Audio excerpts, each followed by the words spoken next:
Hello, hello, hello, and welcome to another episode of the Cheap Seats here on 1WSR. My name is Mpumutlani. I've got Cyrus and I've also got Wahid with me. I just need to change my name to my Twitter handle because everybody needs to follow us on these various Twitter handles because these guys have some really interesting takes on Twitter as well as on Instagram as well. But that's what it is. But this is your weekly Premier League show. Remember, the show is sponsored by Classic Shirts ZA, and I will show you the kit of the week. It is my favorite kit because I watched them get hammered in it really, really well, and then they looked like they were literally Mountain Dew FC. That's what Not a I bad call kit. them. That's a Manchester United third kit. They couldn't when you're losing 4-0, yes. But I I think when you're hated losing this 4-0, kit when it was first released, and now it started to grow on me. To be honest, I saw it up close and personal the other day, and it's quite nice. It also has a matching bucket hat, which I think you need to get involved in. Yes, and I don't know if you can get the bucket hat at Classic Shirts ZA, but remember the code is cheapseats99. I'm not sure if they can get you the bucket hat, but if you want to do Mountain Dew FC, you can do so. But yeah, speaking about Mountain Dew FC, this was a really interesting week in the Premier League. They came back. Manchester United finally came back. They did something, and they benched Harry Maguire. They benched Cristiano. They took all the bad apples and put them on the bench. But we're not going to talk about that because the big story is Liverpool's form and Manchester City hitting a little bit of a speed bump. Because when we were doing our predictions, and I'm going to bring the guys in here, when we were doing our predictions, we thought City and Liverpool 1 and 2. That's it. Everyone else is fighting for 3 and 4. But now it feels as though it's actually all up for grabs. Cyrus, is there a world where another team wins the Premier League that isn't Liverpool and Manchester City this season? When you set it up like that, I have to use my voiceover guy voice. In a world, but I don't know if there is such a world that exists where either one of those teams don't win the league. But I don't think that they're going to have it as easy as they have had it over the last couple of seasons. And this particular start to the season has been really interesting because I don't know if you can blame a lack of match readiness or a shortened preseason. Yes, it has been pretty tough to squeeze in the preseason that they've done now because of the World Cup and all of that stuff. But when you look at it, this Liverpool team isn't necessarily changed wholesale. Yes, they've lost Sadio Mane, who's been a massive part for them for the last few years. But by and large, they pretty much have the same team. The only one that I'd say, well, potentially, yes. I mean, and I think that might be the key takeaway here is that you ride the same horse a lot. You're not always going to win every race. Just a Seabiscuit.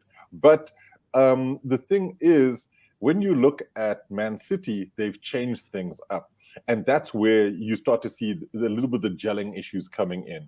And guys who weren't getting a heck of a lot of game time before, like Gundogan, are suddenly being expected to perform at a high level. We haven't seen a lot of Bernardo Silva till recently, and I believe that's had more to do with injury and rehabilitation from that than form.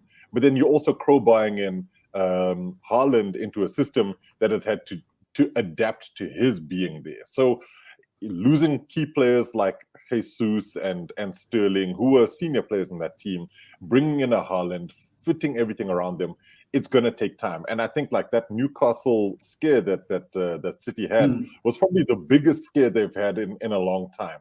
Yes, they've drawn games before, but they've looked bad in those games. This was the first time you saw a City team really look as if they were being outplayed for sections of the game. And I think the Liverpool game was exactly the same, though I always couch this by saying I don't think that the United win is necessarily about just how good United have been, but rather Liverpool's indifferent start to the season because they've drawn 2 games, and that's been the subtotal of their points. So I think that's where we're seeing is that Liverpool have made a very, very slow start to the season. City have been there or thereabouts, and the Newcastle draw was a big wake-up call for them. But it's not going to be as easy as it's been for the top 2 this season. At least that's how I feel. Well, Liverpool drew to Fulham. Then obviously Manchester United beat them this last time. I don't know which other team they drew with. Crystal Palace. Yes. Palace thoroughly outplayed them. Palace had them on the ropes. So it wasn't Palace sticking in a low block and hoping for the best. Yes, but that was it. Even with Fulham were coming forward, they were attacking. Mitrovic but let's look at Liverpool in itself, and obviously City had a little bit of a blimp, and I think a lot of people say that could be an aberration, but maybe away from home they're fallible. But looking at that Liverpool team, you mentioned that they've been the same team for a long time now, and I look at Trent. You've spoken ad nauseum for the past, I don't know how many seasons we've had cheap seats on about how poor a defender Trent is. And they're just getting exposed outside of all the injuries. I think Jurgen Klopp can blame the injuries, but this team has actually stood pat for a while. It's looking a bit stale. I think what we're heading towards with this discussion. And I saw a stat to say that there was a game in 2018. And the game on Monday night, the 11 that Jurgen Klopp put out on Monday night was only 2 players different to the 11 he put out in 2018. And that was Gini Wijnaldum and Sadio Mane were the only players who played in that team who wouldn't have played on Monday night. Obviously, they've been moved on. And I know in Alex Ferguson's book, he says that squad replenishment and refreshment is very, very important. You can never rest on your laurels in the Premier League. We saw that in around 2010, 2011, 2012. I remember there was this very specific pattern of the champions of England, Man United, Man City, Chelsea. Whenever they won the Premier League, they didn't spend anything, and the next season they were caught. And I think we've seen a little bit of that with Liverpool. Yes, they spent money on Nunez, but again, it's not the type of squad turnover that you need to see. What we saw on Monday night was a team with a midfield very much short of the quality that they'd want to see on the field. A midfield of James Milner, Jordan Henderson, and Harvey Elliott simply doesn't stack up to the aspirations that Liverpool have as a football club right now. Coming off challenging for the Premier League and for the Champions League, to come to that sort of midfield at Old Trafford on Monday night probably isn't what they were expecting. And I think that at times Jurgen Klopp has been able to paper over the defensive cracks with good selection and tactics in his midfield. And what we saw on Monday was the midfield being unable to paper over those cracks. Trent Alexander-Arnold is a phenomenal footballer. He is a great footballer. He's not a great defender, and I've said that time and time again. And Anthony Elanga showed him a clean pair of heels on many occasions. This wasn't the Premier League's best winger. This wasn't a Phil Foden. This wasn't a Riyad Mahrez. This wasn't a Mo Salah. This was Anthony Elanga, a player still earning his stripes, and he was getting the better of Trent Alexander-Arnold. And if that goes on, Liverpool do have issues. If they can't mask the deficiencies, Jurgen Klopp's really good at that, masking deficiencies in his team with other players. And if he can't do that, he is in a little bit of trouble. I don't think that he's in huge trouble, but I don't think that they'll hit the heights that they're hoping for if he doesn't sort this out quite quickly. Yes, he'll get his players back from injury, and that will help. But yeah, be that as it may, I think what we're heading towards, to get back to your original question, is similar to rugby at the moment, insofar as that in rugby, I think all the big 6 teams are able to beat each other, and I don't think there's one team clear of everybody else. And for this, we might get to that point come Christmas, January, February, where we might see 1 or 2 teams pull clear. But as of right now, what we've seen is those top 6 teams, there isn't that much of a gap between them. They all have strengths, they all have weaknesses, they all have parts of them that can be exploited. And I think that's probably what we've seen a shortening of the gap between 1 and 6. At the very least, at the beginning of the season. Because I think all of the points that we're making are, I mean, Liverpool, you mentioned something really interesting there, Wahid, and it has to do with, how Klopp has managed to maintain his team's form despite of some of the issues they've had over the years. and in specific high level games. But Trent's biggest asset is his offense. And so when you negate the offensive side of his game, he starts to look far worse than he is, because he's not necessarily your prototypical defender. He's the kind of guy who, offensively, he offers so much that you don't even really take into account that he's not doing that much defensively. The rest is being, swept up by Van It's Dijk, something that Gareth Southgate has seen and said, okay, not for me. I want a different type of player in my team.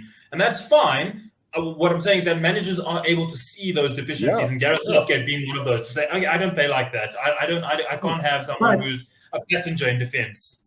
But my question for you, not saying that he's a passenger, but my question for you is that teams have now figured out that you can stifle both him and Andy Robertson and force them, because Liverpool are dangerous. They start the attacks on the in the wide areas, and that's what's not been happening this season. It's a situation of Trent is being forced to sit back, and even him sitting back just makes no sense.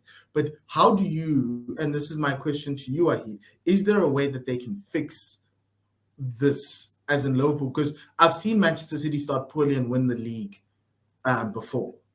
I don't think I've seen Liverpool start poorly and win the league. When Liverpool start poorly, and we've seen you've only seen them win the league once, League, and that was like, it was perfect. It had to be perfect. Whereas when Liverpool start like this, they end up at 6 and they play in Europa League. But we've seen this. Like, guys, I'm not throwing shade at Liverpool. I get what you're saying, though it is coming across as pretty shady. And I know you're directing the question to Wahid here. Yes, what can they do to fix it? The window's closing on a week. Wahid, is there a way go they first, can do? and then I'll respond. Yeah. Okay. So what they can do to fix it is, I actually think they probably need to throw a little bit of money at this, and I think that they need to throw a little bit of money at that midfield. They probably a player short in that midfield. Thiago Alcantara is a phenomenal footballer. He's similar to Rafa Varane. He looks like a Rolls Royce of a footballer when he plays. The problem is he doesn't get on the field that much. And getting Thiago through a season and getting Rafa Varane through a whole season takes a hell of a lot of work from the physios. So, yes, he is a Rolls Royce of a footballer. It's about how many times you can take that Rolls Royce out the garage. So they seem to be a body short at the moment, and I think they probably need to throw a little bit of money at this. That would be number one. Number two is adapting to life without Sadio Mane. So they've gone and replaced Sadio Mane with someone extremely different to Sadio Mane.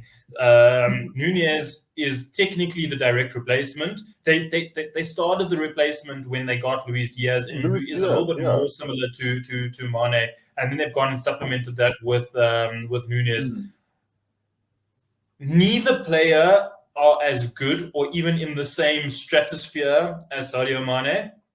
And that would be issue number one. They have to adapt to life without one of the world's best footballers. And any single team in the world will struggle without Sadio Mane. That is how good I think he is. And then I think that it's about adapting to now what they have, to their new normal, to this life with Luis Diaz and Nunez trying to spearhead an attack that was previously spearheaded by Salah, Mane, and Firmino. So I think it's about firstly getting a body in and secondly adjusting. Cyrus? Okay, to add to that, or rather, perhaps in mitigation, let's look at Liverpool's struggles here, because I think one of the things we've mentioned, what Klopp talking about injuries, but let's actually talk about who's missing. And I think this is where there's a major point that we're missing around all of this. Yes, Thiago is a big loss when he's not playing. But more than that is the form of Fabinho. Fabinho is central to any pressure valve situation that they have defensively. He drops back when the wing backs go up. He's able to sort of stabilize things in the middle and allows the players around him to play a little better. Then we're looking at the replacements thing. I agree with you with the Mane thing. I've always felt Liverpool were a Mane or Salah transfer away from being in a little bit of trouble. However, getting Luis Diaz has been a really important acquisition for them, and he's been such an important player. But one of the other key players that they're missing here is somebody who could actually step up if Luis Diaz is being kept quiet. None other than, and I'm looking for him right here on the team list, is Diogo Jota. And Diogo Jota has showed that he can do what is necessary. He weighs in with goals. He's got a good ball on him. He's able to give you what you would get from a Mane. So you're almost getting a 2 for the price of 1 when Luis Diaz is there and Diogo Jota is there as an option. Nunez is there to replace Firmino. He's not as deep lying as Firmino, and that's also switching the thing around, but he's a better finisher than Firmino is. And we saw that in the United game. Firmino came on and was literally invisible. He might as well have he just came on, he started. He didn't come off the bench, Cyrus. He started. I know. And that tells you a came lot. on at the beginning of the game. But there's also a reason why he hadn't been playing a heck of a lot of games last season. So to Wahid's point, I think that the midfield portion might be somewhere where they could look at bringing somebody in. And I saw them cheeky stories about them looking at Frankie de Jong. He's not the guy to solve any of the issues. Conor Gallagher is. No, he's crazily, not. I agree with you in terms of the box to box. Why do you agree? Yes. Yeah, but he can't defend. He really struggled from the defensive side. No, he's not bad defensively. I think what we saw at Crystal Palace was a guy who knew exactly what he needed to do and wasn't going to be raked over the coals. When you are a young player that is playing in a high-profile team, somebody like Harvey Elliott didn't have a great game against United. I really like the look of that kid. And Harvey Elliott would be ripping up the league in any other team if he's playing consistently. But much like Phil Foden has been used sparingly initially, once you're allowed to be this big time player, then you can go and express yourself. So I think Conor Gallagher is the kind of player who is under a lot of pressure to perform in a team that really needs somebody world class to be doing their thing. Actually, anyway, on a quick note, no, Cyrus. Yeah. Actually, on a quick note, let's move there. Let's move to your team. Okay. We're just not going to talk about Man United. We're just going to. We will talk about Manchester United. We're coming to you. We're going to Cyrus. Wahid had this stat. He went back and he calculated the last 13 games for Thomas Tuchel, and he realized that Thomas Tuchel actually hasn't done much. I think he's won 3. How many did he win? I don't know. It looks bad. His form's been horrid. Yes. He compared it to all his last 13 games, which is kind of also sample picking. He knows what he's doing. He knows that he's trying to. And he said, if any coach in this top league had the form that Thomas Tuchel is going through now, he'd be fired. Is Thomas lucky? Yes, Ole's form was better in the 13 games. Is Thomas lucky that Todd Bowley's come in at the right time? Yes, he is. And I'll also say this. I am sick of this Ole revisionism. Yes, you love the guy and he had a great run of form at the club for a while, but he got fired for a reason. And it wasn't outside fans who were calling for his head. It was fans of the actual club themselves. So Ole, yes, his form, all of that stuff. Yeah, United fans, we've been talking about your fans since 2001. But regardless, I think the thing here is Tuchel needs to pull finger. There's a major problem with Chelsea at the moment in terms of chance creation and in terms of putting chances away. And that is the mark of a good coach. And when you're constantly looking at it being a player issue, you have to start wondering where the disconnect is, because good players don't suddenly become trash players overnight. And I think that's where, if this was the Roman era, Thomas would be looking over his shoulder every night. He'd think he'd be in Game of Thrones, like there'd be knives all over the place. But I've got something to throw at you there, Cyrus. Good players don't become bad overnight. Except for Rashford. But they do become bad in weird systems. Exactly. And we've got Ruben Loftus-Cheek playing right wing back. Yeah. When you've got Reece James who's there and a quick fix for your right wing back because he is a right wing back, or a really good right wing back. You're playing 2 players out of position to shoehorn them into a weird system. Just get your system right. Players drive systems. Systems don't drive players.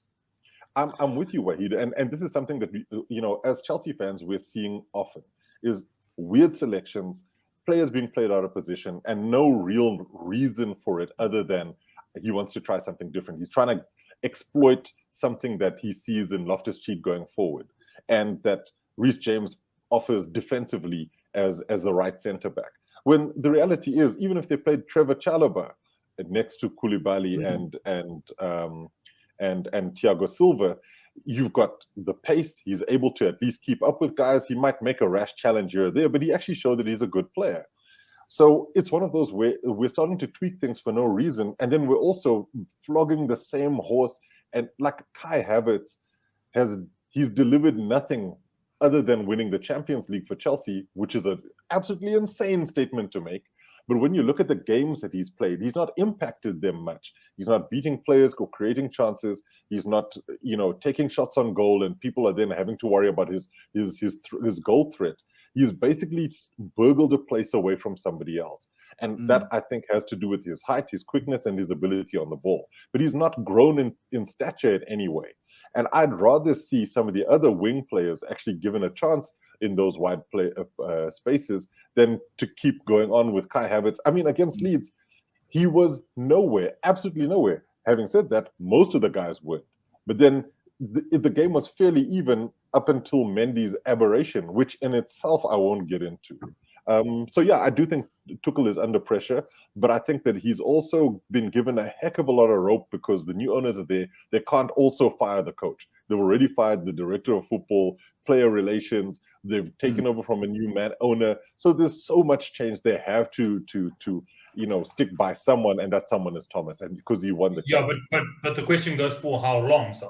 If you in this form for another 5, 6, 7 games, that starts to become worrying. You start going into the World Cup or just before the World Cup, like mid-table. So like you would be where United think we should be, like in 8th and 9th. And this is where I think that in a way Chelsea they'll pick themselves up from the Leeds loss. There has to be a response. And I think the run of fixtures isn't terrible. The Spurs game also showed. I mean, we were at least one dubious, call away from getting a win against Spurs, which then changes the whole narrative, right? You were very, very good against Spurs. Yeah, and that for me is a bit like when we get to the United thing, and I know we'll talk about that. When you're focused on the task at hand and you know what you're supposed to do and things go the way they're supposed to, you will be in a good space. United did exactly that. They dropped the troublemakers and the spokes, or rather the spanners in the spokes in Ronaldo and Maguire, put together a team that was meant to destabilize Liverpool and attack their weaknesses, and they did that. Chelsea did that against Spurs. And then they took their eye off the ball against Leeds.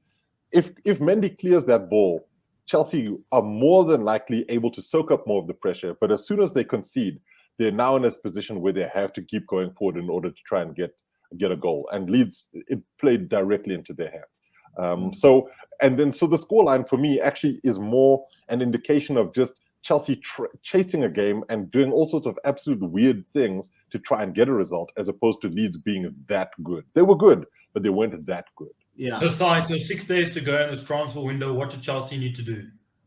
Oh, you're asking the mother of all questions. First and foremost, another centre-back is required. There's no question.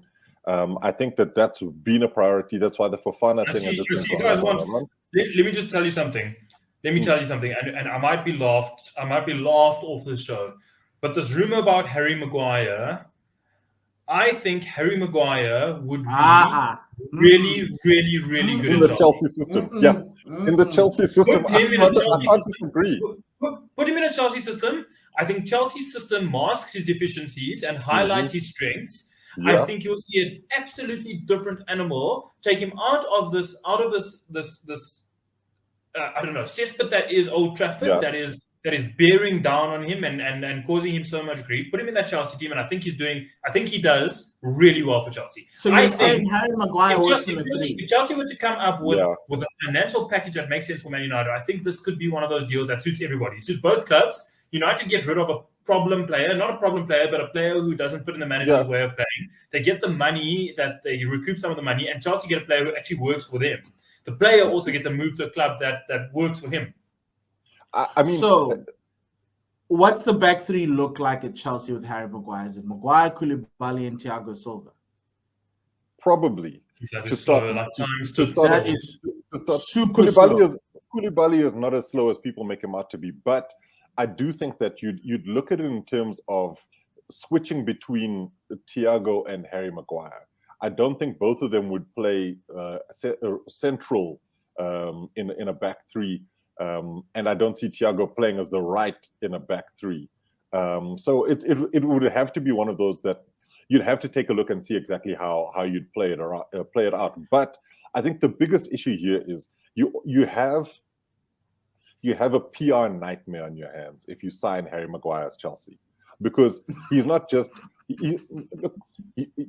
signing somebody like Sterling from City made some sense because he's a good player leaving a good team.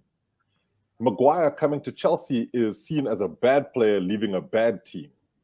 But he is a far more accomplished defender than Fofana is. It's just that Fofana is younger, it's quicker, would be able to fit into the system that Tuchel has. And so it makes a lot of sense for the fans to look at it and say, yes, even if we play over the odds, they'd much rather that than Harry Maguire, who they've been berating as slabhead, to suddenly try and bring him into the fold, if that makes any sense. Because that's the biggest issue for me. The other thing is that Fofana's centre-back partner at Saint-Etienne is lighting it up with some incredible goals right now. He's playing some incredible football. So centre-back, and then Shirley in the midfield. So you need another body in there. So, Kante looked really good against Spurs, and then But it's also a weird one, because you then understand exactly why Chelsea have also been going for a Frankie de Jong. He could free up a lot of space for some of the guys. My biggest problem for the last 4 or 5 years has been Jorginho. Not because he's a bad player, but because he really slows the game down. He's not necessarily press resistant. And as good of a passer as he is, he's not a Hollywood passer. He's not Thiago. Like Thiago Alcantara can leave a ball right on somebody's toenail. Whereas Jorginho, Jorginho is not that guy. He can pick out a pass here and there, but he's not that guy. So you need to have somebody who can offer some defensive capabilities, but also move the ball forward well. And that's like asking for platinum. You're like, where the heck are you going to find that? And I think that makes some sense if we're looking for somebody like that. The Anthony Gordon thing, I struggle to understand. It's Vision 2030. That's all it is. I look at it as that. I get that, but Anthony Gordon, I mean, okay, maybe the homegrown. Have been deflected. I saw that. Yeah. So I'll say one thing in his defense. Maybe Anthony Gordon is the Damien Duff in this scenario. When Duff came to Chelsea, everyone was like, Duff of all players, but he was fantastic playing alongside Ian Robben. And it might be that you just get a player who gets his head down, isn't trying to dribble everything, but really attacks the defense. And that might be why they're trying to bring him in.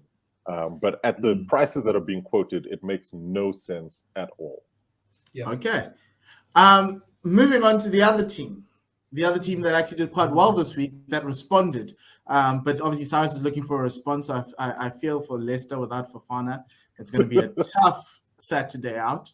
Please don't lose to Leicester. We want to get Brendan Rodgers fired. Some of us actually have money on Brendan Rodgers. But I sat here last week and said, put money on Manchester United winning, because I had a sneaky feeling that they were going to. And if you did, you would have gotten 4 times your money on certain platforms, if you'd like. I told my dad is where I learned Man United from. I told him that we were going to win, and I was laughed out of the lounge. And I'd just like to say on record that even my dad didn't believe in me. My wife laughed at me. My dad laughed at me. But I knew. I honestly knew there was. I wasn't entirely certain that we'd win. But I knew we wouldn't catch 6 and 7 and 10. There'd be a performance. Yeah. You take heart. I thought even if we lost, I thought it would be one of those like honorable defeats where we left everything out there. Yeah. So for those first 15 minutes, I kind of felt like had you lost the game from there, you would have looked to those 15 minutes to say they That did was a come. sign. At least they came to Old Trafford. But they went on and they did everything. First things first, have they turned the corner? Is Sancho going to make it to the England squad now? Is everything now perfect? No. So let me start off by saying that wasn't in. So Erik ten Hag, I'm not sure that was the quintessential Erik ten Hag performance. I think that what he's done is that he's come up with a tactical plan to nullify his opponents, and he's almost played a little bit deeper, a little bit more pragmatic.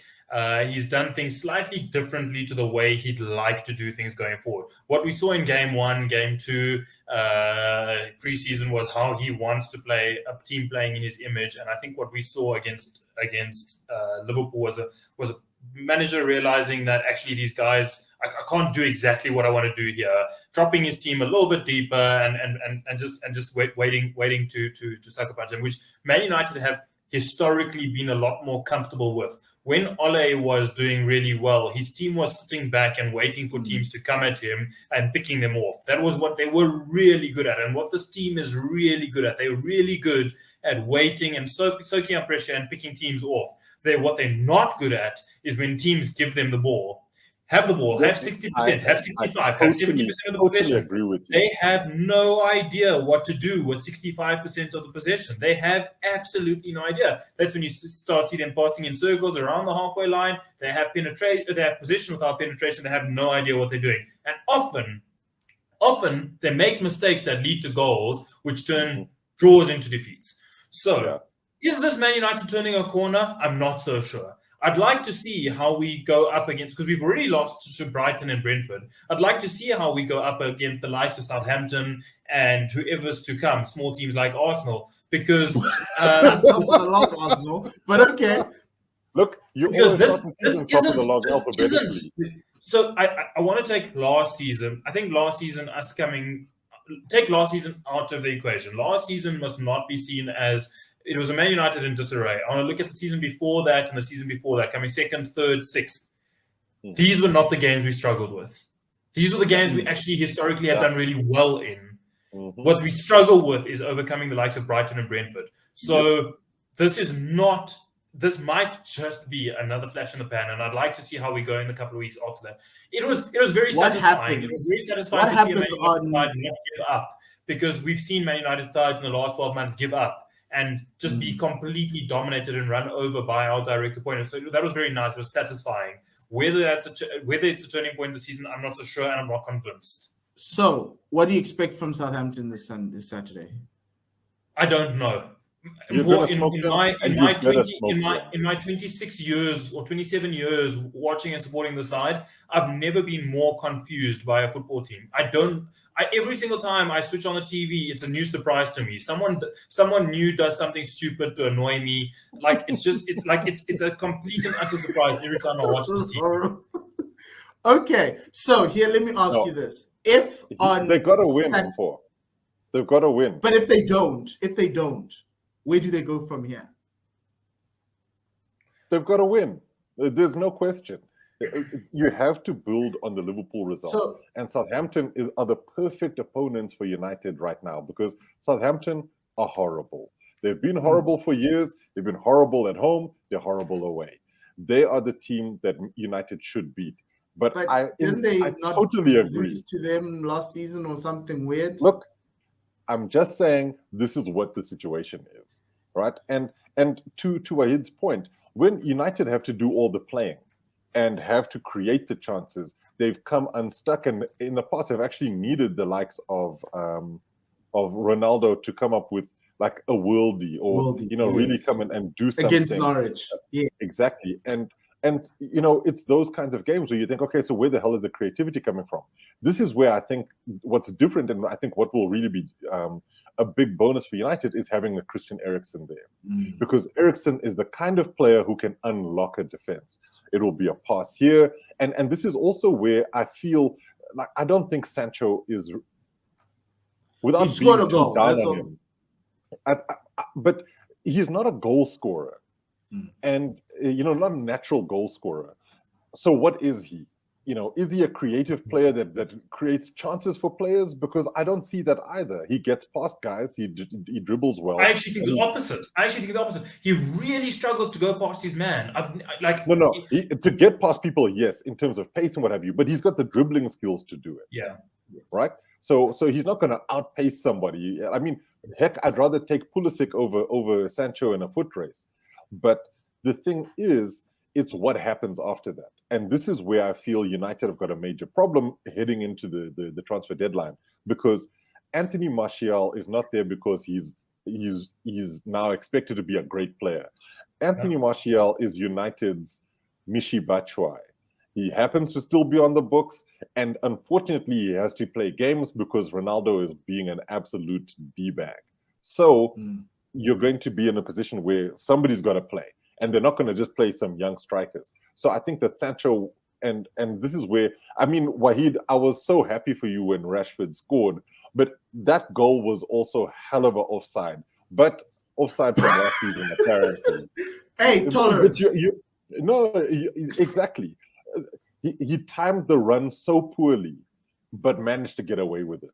And even the finish itself was the finish of a man who the weight of the world has been on his shoulders. And I don't think it's off his shoulders. Cyrus, if he missed that, he wasn't playing against Southampton. He was finished. He would have been sold. It was toast. But he did a transfer request. But he did miss a couple of chances during the game that were standard Rashford fare. Blazing over the one from the left, which he snatched at.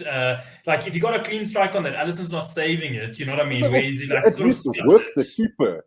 And this is the problem that I have with Rashford, is that he's just a really quick Danny Welbeck. And I dare say Danny Welbeck's a far better finisher than Marcus Rashford ever has been. But shucks, he's just so he can be so frustrating to watch sometimes. I don't agree. If you want, I know you don't.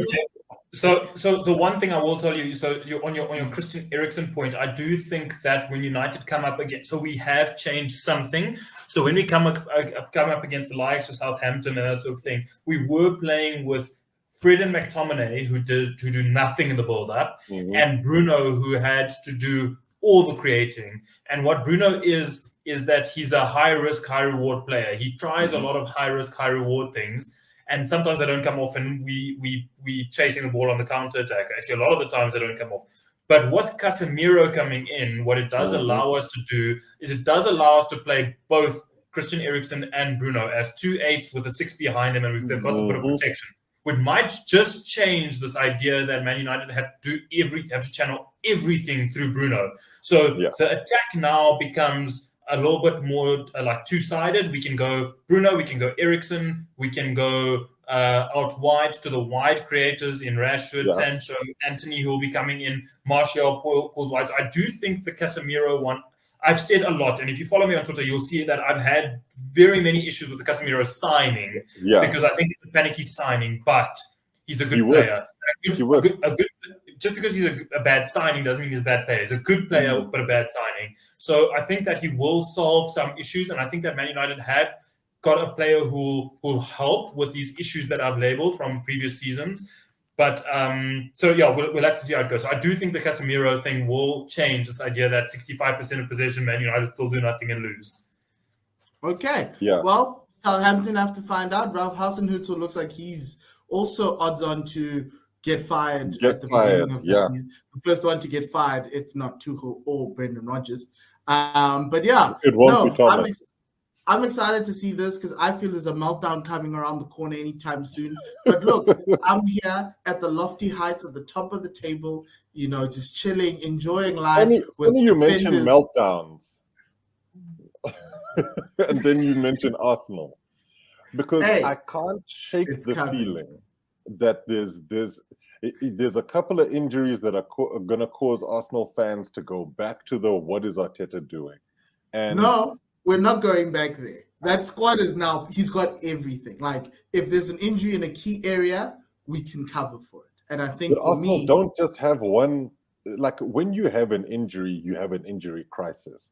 You never go with one player's injured and somebody else will just step up.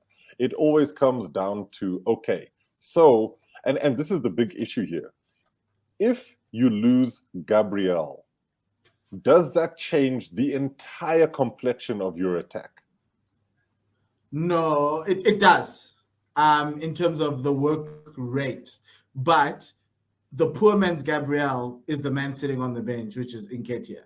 He does all the defensive pressing work that Gabriel does without the creativity and the flair that he brings up front, which would then bring Odegaard into the game a lot more, because right now Martin Odegaard is just chilling there, putting balls in, not doing a lot of the creative work, because Gabriel's literally dribbling everybody and their cousin so to try let's and say create everything. Gabriel is out.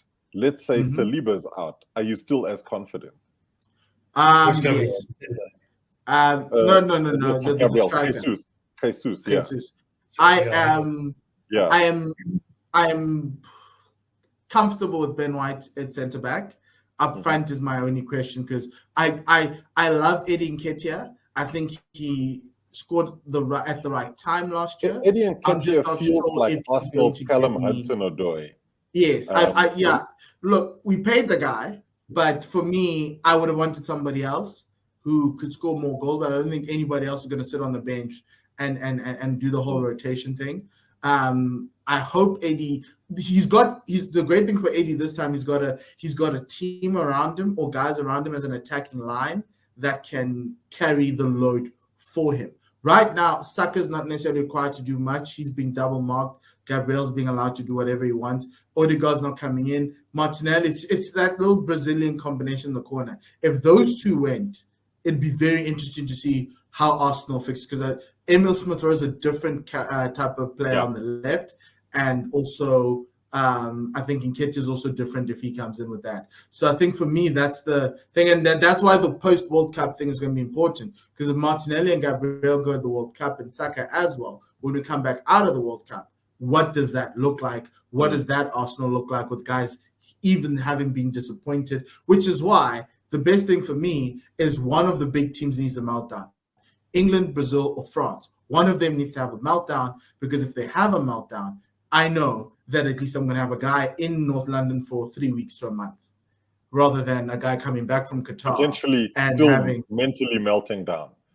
Yes, but football's coming home. Again, no way. Okay. Not in that heat. Cyrus, we have to close the show now and let it go. We'll save that for next week when Arsenal lose to Fulham, because Mitrovic just bullied Saliba. Hopefully that doesn't happen.